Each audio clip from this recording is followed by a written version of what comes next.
bonjour à toutes et à tous. Je fais suite à ma guidance intemporelle et générale pour le groupe numéro 2 qui a choisi cette illustration. Donc je rappelle pour la guidance ma montagne intérieure. Que représente-t-elle et comment la gravir, la transformer, la faire évoluer, l'escalader? Alors, la reine intérieure, voilà le conseil du rubis et de la déesse Perséphone. Voilà, le rubis. Très très belle carte. Je vous la laisse aussi pour... C'est des cartes d'activation très énergétiques sur lesquelles vous pouvez vous concentrer, méditer, observer, apprécier aussi, parce qu'elles sont très très belles. Voilà, je vais vous lire quelques messages du livret. Je vous la mets là. Vous pourrez faire un gros plan, un arrêt. En tout cas, je vais vous lire quelques messages qui sont vraiment en lien, sont très très très très beaux ces messages du livret. Ensuite, bien sûr, je vous ferai une guidance interprétée en connexion. Alors, pour compléter, il y aura ici le message du maître ascensionné en complément. Alors, le rubis. Le rubis vous offre la force de la reine intérieure. Celle-ci exerce son autorité par le biais de la sagesse féminine, chez les hommes comme chez les femmes, qui cherchent consciemment à faire honneur aux impressions, à l'instinct et à l'intuition, et qui appliquent un code moral fondé sur la compassion. Face à la souffrance, à la leur ou celle des autres, ils préfèrent l'empathie au jugement. Elle nous rappelle notre dignité divine, innée, et le pouvoir de guérison de notre compassion. L'oracle est là pour vous rappeler que la compassion constitue une forme de pouvoir. Elle vous offre la possibilité de vous laisser émouvoir par les malheurs de quelqu'un d'autre sans pour autant endosser son fardeau, ce qui vous épuiserait et vous empêcherait de vous rendre utile. Waouh, très bien. Si vous portez un jugement sur vous-même ou sur une autre personne, vous vous êtes sans doute laissé embarquer dans cette souffrance et en conséquence vous êtes fatigué, voire effrayé ou en colère. Vous avez le sentiment qu'on vous a exploité, qu'on a abusé de vous. La reine intérieure va vous rappeler votre souveraineté. Partez donc en quête de votre divinité innée. Faites appel à votre compassion et donnez-vous la permission de prendre du recul afin de commencer à répondre à vos propres besoins. Ça, c'est important, hein. Ne vous forcez pas à être quelqu'un d'autre et vous gagnerez énormément en énergie. Votre vie deviendra plus facile. Voilà le défi intérieur, votre montagne, hein. Que votre vie devienne plus facile, que vous avanciez vers qui vous êtes vraiment, que vous sachiez distinguer vos besoins et que vous y fassiez face. Peut-être que la montagne à gravir, à transformer, c'est justement c'est atteindre la compassion, l'empathie. Moi, c'est vrai que je suis assez tendance à utiliser ce terme-là, au lieu du jugement, des peurs et des croyances rigides. Voilà, j'avais dit rigide. Donc je reprends. Ne vous forcez pas à être quelqu'un d'autre et vous gagnerez énormément en énergie. Votre vie deviendra plus facile et l'univers sera à même de vous soutenir. Wow, voilà, superbe. Alors, le maître ascensionné qui vient vous apporter un complément. Purification, Tara blanche. Oui, c'est dans le même ordre d'idées, dans le sens où, voilà, tout ce qui peut être jugement, peur, doute, rigidité, etc., demande une purification. Votre défi face à cette montagne qui vous fait perdre de l'énergie, face à cette... c'est vraiment d'arriver à vous purifier pour accéder à une autre posture qui va vous apporter de la liberté et de l'énergie, justement. D'accord? Alors, je vais vous donner quelques éléments, conseils de Tara. Voilà, purification, Tara blanche, purification pour les personnes qui ont choisi la deuxième illustration. Dans la situation qui vous préoccupe, quelque chose doit être purifié. Examinez votre motivation et vos intentions et voyez si elles ne gagneraient pas à être purifiées afin que seul demeure votre désir de servir les autres sans que la peur ou la compétition n'interviennent. Voilà. Sacrée montagne intérieure et beau défi. Ou cela peut être simplement... alors, je vais reprendre.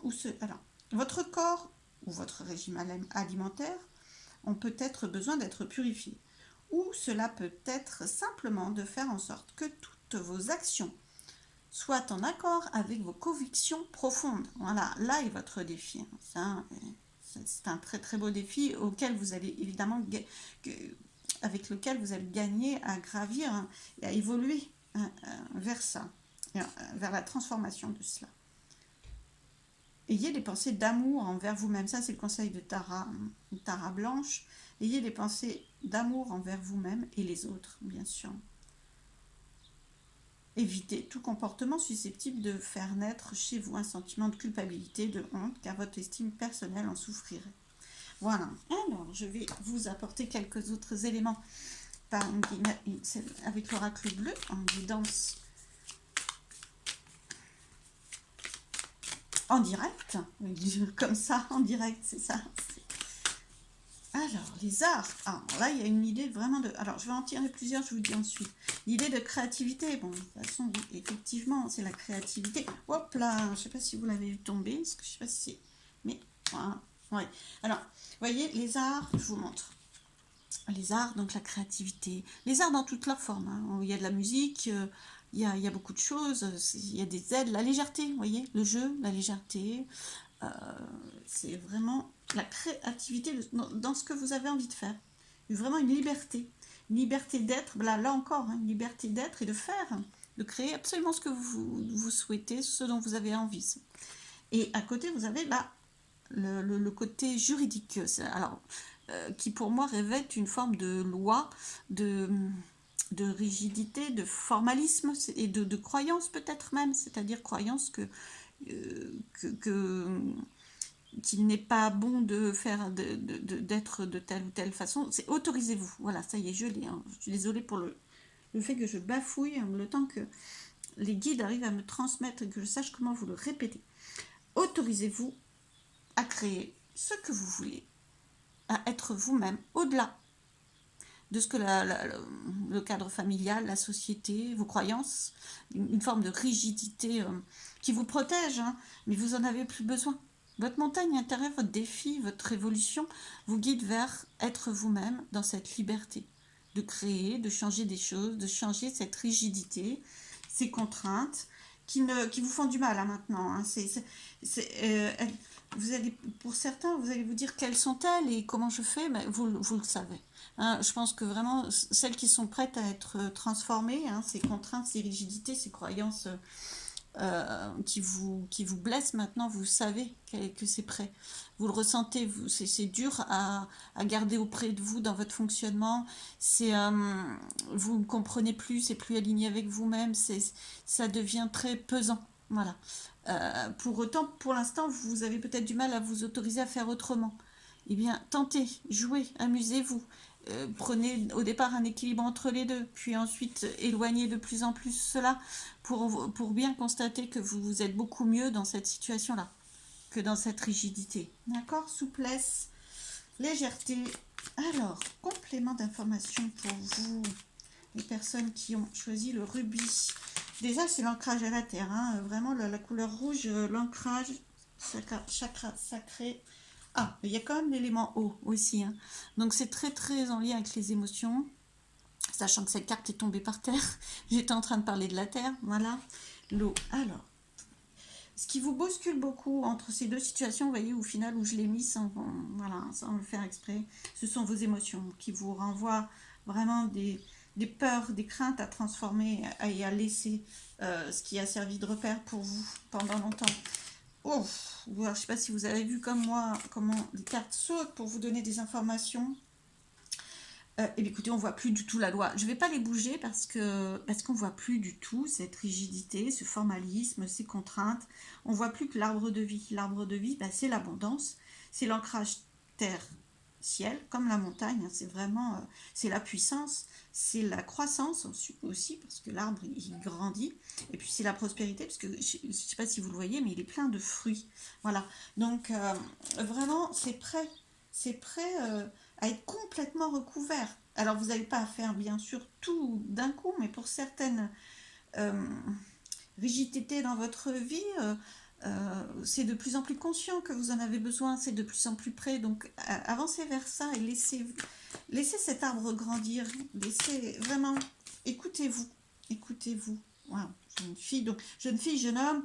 Alors, j'allais vous dire, c'est égal. Non, pas vraiment, puisque là, mais que vous soyez un homme ou une femme en tout cas. L'idée, c'est jeune, d'accord? Jeune, pourquoi jeune? Parce que plus on est jeune, plus on s'autorise. Quelque part, moins on s'impose de règles. Les enfants jouent, ils créent. Hein, donc là, c'est pas vraiment l'enfant, mais c'est la jeunesse quand même. La jeunesse de l'impulsion, de la créativité, de la spontanéité, euh, de faire peut-être même exploser l'autorité. Ça, c'est la jeunesse. Et féminine, parce que c'est la réceptivité, c'est l'intuition. Hein. Bah, ça ne veut pas dire que les hommes ne sont pas intuitifs. Attention, c'est pas ce que je veux dire. C'est un symbole. D'accord? Un symbole de comme la déesse hein, et même Tara, c'est voilà, on parle de la reine intérieure, donc on est vraiment sur du féminin, que vous soyez un homme ou une femme, sur l'intuition, comme vous a décrit l'oracle. L'intuition, les perceptions, voilà, c'est vraiment ça. En plus, c'est sur les émotions, enfin sur l'eau, l'eau qui pour moi est un symbole émotif. Donc vraiment, c'est là que c'est dans vos émotions, dans votre intuition. euh, et le côté féminin, c'est vraiment la créativité, la sensibilité aussi, hein, en tant que symbole. Donc c'est là, c'est avec ces points-là que vous allez réussir à faire grandir cet arbre de vie très prospère et à dépasser, à escalader votre montagne intérieure. Parce que ça devient de plus en plus une montagne parce que c'est lourd. C'est-à-dire qu'à un moment donné, au départ, ça n'était pas contraignant et lourd pour vous. Maintenant, ça l'est devenu. Donc, vous avez besoin de la gravir, de la transformer, de la dépasser, cette montagne. Sinon, vous serez de plus en plus mal. Monde minéral. Alors là, on est vraiment dans la terre. Voilà, dans la force, dans la puissance de cet ancrage. C'est quelque chose qui est prêt pour vous, qui est prêt dans les faits. Hein, le monde minéral, il est là, il est présent, il est fort, il est puissant, il s'impose à nous certaines fois, mais comme la montagne face à nous, quoi. Mais par contre, c'est aussi un atout, c'est-à-dire que on plante dans la terre hein, ce que l'on veut voir pousser. Et le minéral va vous aider alors à purifier les études. Alors, les études, vous allez apprendre, oui, c'est ça, apprendre. Alors, le côté purification, c'est vraiment, c'est cette fluidité, cette spontanéité, euh, l'intuition, hein, la connexion, l'intuition, euh, qui est décrite aussi par cette carte. Vous allez apprendre des choses. Plus vous allez vraiment escalader cette montagne, qui est un défi, hein, qui est un défi, je pense, pour certains. Allez-y progressivement sur puis un autre point, parce qu'il ne faut pas minimiser l'importance de dépasser certaines choses qui, pour vous, étaient vraiment très importantes avant. Mais vous allez découvrir, apprendre, transformer, mais vraiment de façon par l'expérience. Vous voyez ce que je veux dire? C'est-à-dire que là, oui, ça vous apporte des informations, une formation en vous, mais vous allez l'expérimenter, le vivre. Ça, c'est la matière. Hein. Vous allez le vivre dans les faits. C'est-à-dire, au lieu d'être dans cette rigidité, je m'ouvre à ce que je ressens et à ce que j'ai envie de mettre en place. Et j'essaye, je vois ce que ça donne. Ah, c'est très intéressant, qu'est-ce que ça m'apprend? Qu'est-ce que ça m'apprend sur moi? Qu'est-ce que ça m'apprend sur le monde, sur les autres, sur ma vie? Et là, vous allez découvrir un autre fonctionnement. Je vous rappelle qu'on voit presque plus la loi. Voilà, la loi, c'est ce formatage, ce que vous pensez être incontournable, on le voit presque plus. Voilà, donc, bon, c'est une dernière carte, qu'il faut quand même que, voilà, je stoppe mes vidéos un petit peu quand même. L'attachement. Waouh, l'attachement. Alors, on va me donner un complément d'information parce que l'attachement, que vient faire l'attachement? Hop, et le pouvoir. Ok, d'accord. Alors, là, c'est peut-être une précision. Je cherchais un petit peu une précision sur quel type de, de règles vous vous imposez, quel type de points dans votre vie demande à être transformé et très difficile pour vous à transformer. Ça peut être l'attachement. Alors, non pas qu'il faut que vous soyez attaché à personne ou à rien, c'est pas l'idée, hein. Mais c'est cette dépendance, hein, parce que là, on a le pouvoir. Le pouvoir, c'est vraiment d'être supérieur à, c'est d'être en lien tellement puissant qu'on ne peut pas être sans l'autre. C'est vraiment voilà, c'est l'attachement, pas dans le bon sens du terme, d'accord? C'est vraiment pas, c'est un attachement qui vous attache et qui ne vous permet pas d'être libre, justement, hein. Donc, et d'être vous-même certaines fois aussi, d'accord? Que ce soit vous qui ayez tendance à vous attacher énormément ou inversement, qu'on a tendance à s'attacher à vous, c'est souvent aussi possiblement les deux, hein. Là, vous vous détachez progressivement en étant vous-même. Plus vous vous détachez, plus vous pouvez être vous-même. Donc voilà, mais dans un attachement excessif, bien sûr, hein. Vous vous détachez de l'excès, hein, et de la souffrance que ça peut être de voir s'éloigner du coup l'objet d'attachement, l'objet entre guillemets, hein, bien sûr. Je dis l'objet parce que souvent c'est des personnes, ça peut être une profession, ça peut être un diplôme, ça peut être une étape de vie, enfin c'est pour ça, hein, voilà, c'est divers. Voilà, mais écoutez, c'était très très riche. J'espère que cette guidance vous aura plu et vous aura apporté des éléments. En tout cas, je la trouve puissante et très très vaste et complète. Donc, appliquez-la vraiment à votre situation à vous, à celle qui vous parle le plus. D'accord? Voilà, je vous remercie de m'avoir écouté. Et je vous souhaite plein de belles choses et je vous dis à bientôt. Au revoir.